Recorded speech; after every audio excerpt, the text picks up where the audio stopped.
Okay, buckle up because we're going to have a courageous conversation. Yesterday, when doing a online presentation, I was asked about the difficulties in people getting diagnosed with brain injury and why it seems so missed so much. And so listen, we're going to talk about a lot of things, so you're going to want to stay here. And this isn't just about brain injury, trauma, survivors. This is literally about everybody in the world right now, especially America. But did you know, and I just looked this up, did you know that 90% of concussions and brain injuries, so concussions are mild brain injury, but of brain injuries are not able to be seen on CT or MRI? 90%, you guys. So 10% of them are able to be seen. That begs to ask the question, why, after somebody hits their head, or they've had a strangulation, or they've been had a domestic, or they've had an assault, on top of all the other things that can happen that can cause head injuries, why is that the standard?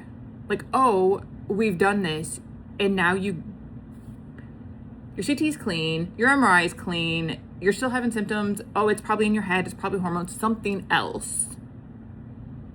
And they send them along the way.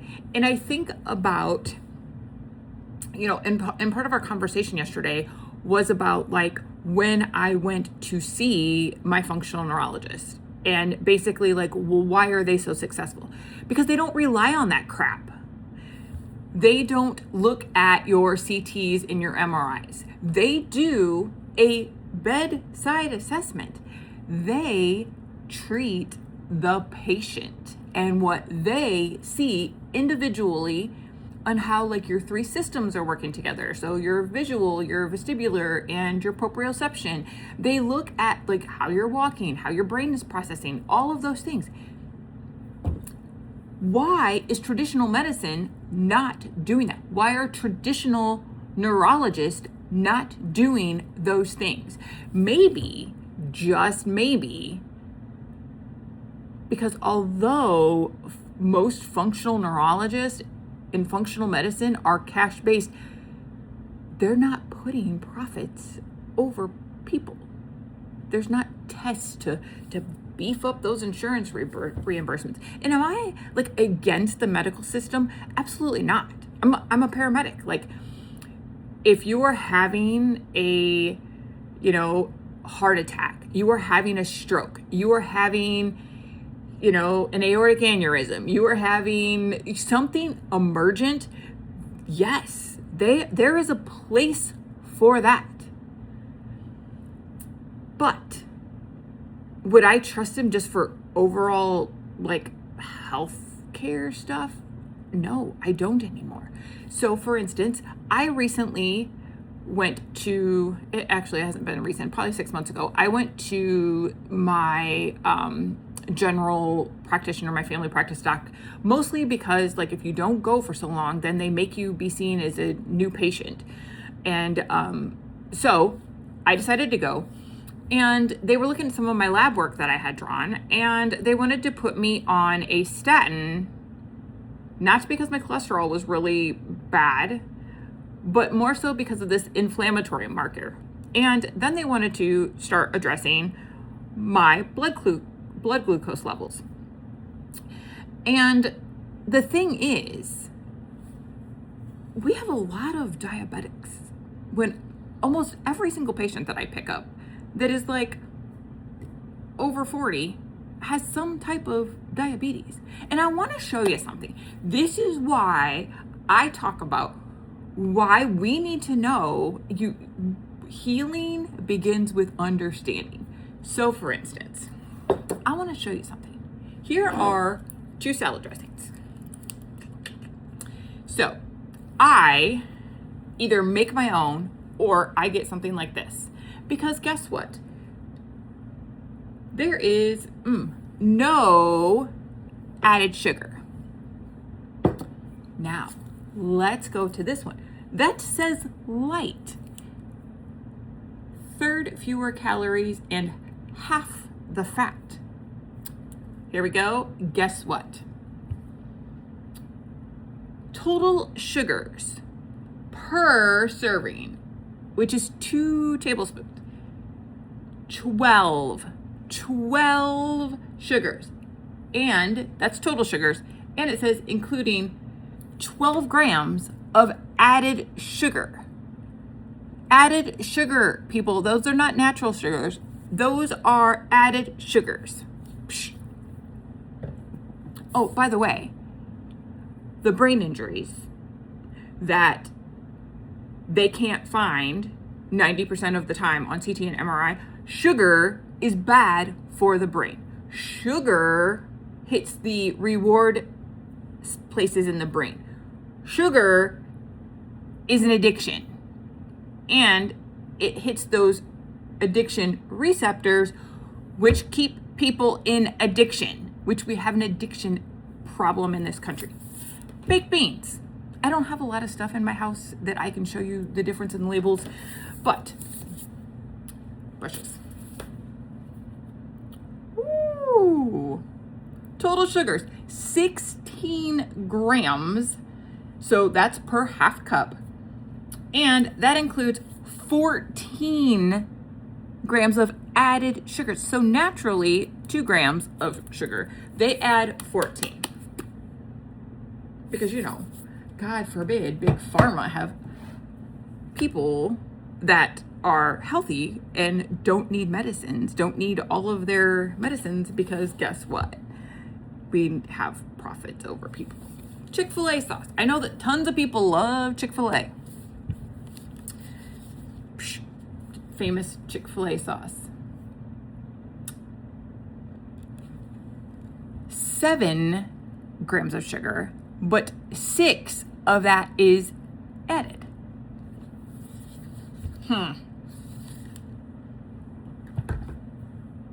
Y'all think that you're going to Chick-fil-A for the chicken, but dip it in that sauce. All of that sauce. Sugar addiction. Now, here's something that really, really, really bothered me. I was like, oh, if I get organic, non-GMO stuff, that should have less sugar. So I often order stuff from Thrive. I used to. They have organic ketchup, because I don't know if you look at, I don't even have any in this house because Heinz or Hunt's or those types of ketchups have tons of sugar. But even this organic stuff has 3 grams of added sugar. So 3 grams. Natural tomatoes, if you blend them up and you make ketchup, I don't add sugar. I just made my own spaghetti sauce this morning. And guess what? I didn't add sugar. Even this, naturally it wouldn't have them. They added the sugar because why? Because we want things to taste better. We want to have it hit their tongue and then hit the brain and keep them prisoner to the addiction. And the whole reason I'm talking about this is a lot of people will come for me when I'm doing presentations like, oh, you're anti-medical system. No, I'm not. But I'm anti making the systems so that people can't move through them.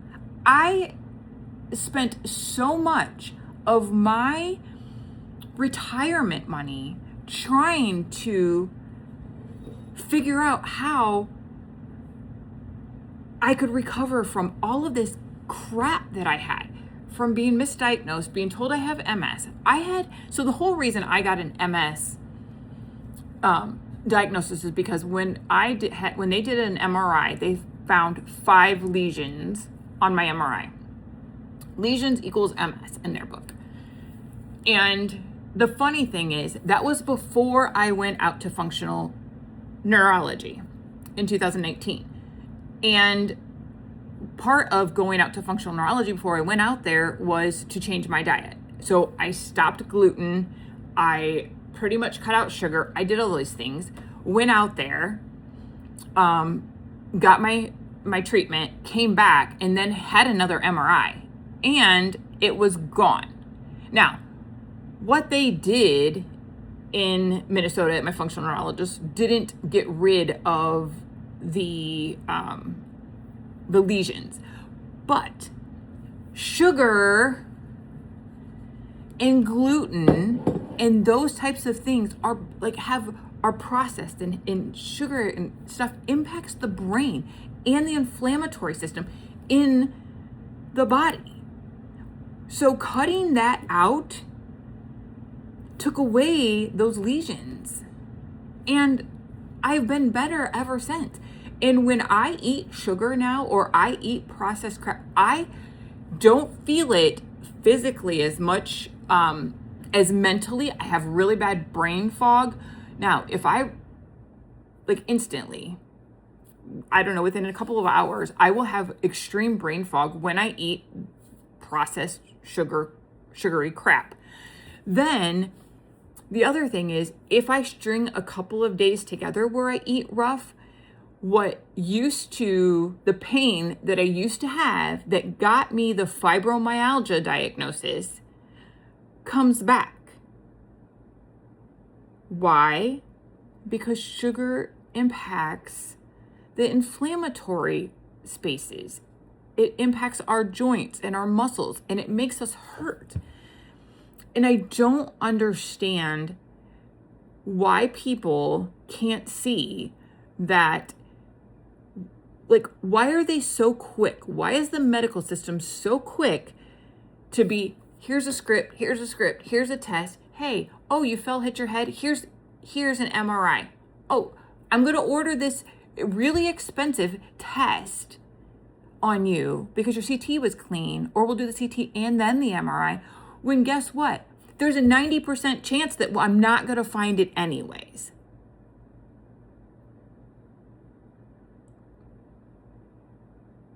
Man, come on.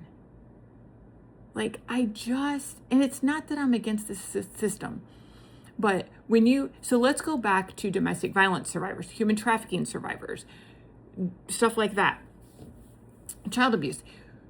We know that, depending on what statistic you're looking at, 80% of survivors of domestic violence have been hit in the head or strangled. And then of those, so many, there's a large amount, over 50%, so many times that they don't remember.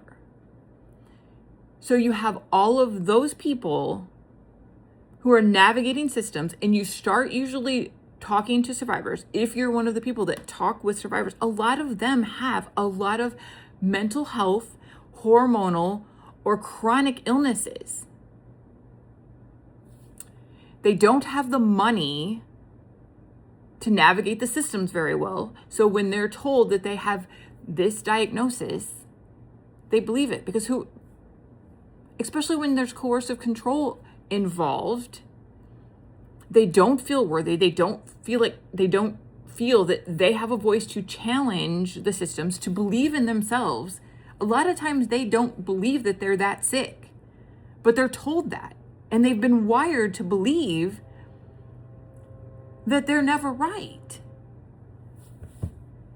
And I just think that that there are so many gaps that people fall through, and a lot of it is due to I'll say it, corrupt systems. They know better. Don't tell me that they don't know. The statistics are out there everywhere. Even on the CDC, 90% of brain injuries are not seen. So why are you ordering a test? Why are you ordering a test that isn't really going to help you? Because insurance will pay. Because if you're a self-pay person, that test is a lot cheaper. But it's a big circle.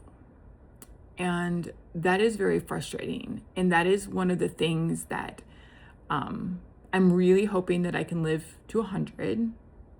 But I want to do is I want to really bridge the gaps. Because bedside testing the person themselves needs to be something that is done with domestic violence, human trafficking, child abuse survivors, because they don't have the resources to navigate the crap that you have to do. And that is why I am trying so hard to dig my feet in the ground on what is my platform. Is healing begins with understanding. When people can understand what is going on with them and inside of them because of the trauma, because of the hits to the head, because of the hand or thing that have been placed around their neck, then they can better advocate for themselves. And they can be a voice for themselves and demand that they be taken care of the way that we should be allowed to be taken care of.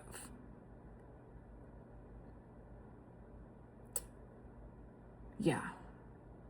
Sometimes I really just don't understand. But start reading your labels. Start looking at the sugars. There's a reason why so many women, because women are exposed to trauma and domestic violence a lot more than men. And start thinking about that correlation between that and that women get dementia and Alzheimer's more. That women have significantly more chronic illness. Just saying. When you step back and you can look at things with a rational brain, which you can't do when you're stuck in trauma.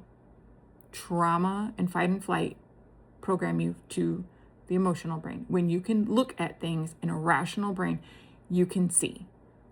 And it's all of us that need to fight for change for survivors.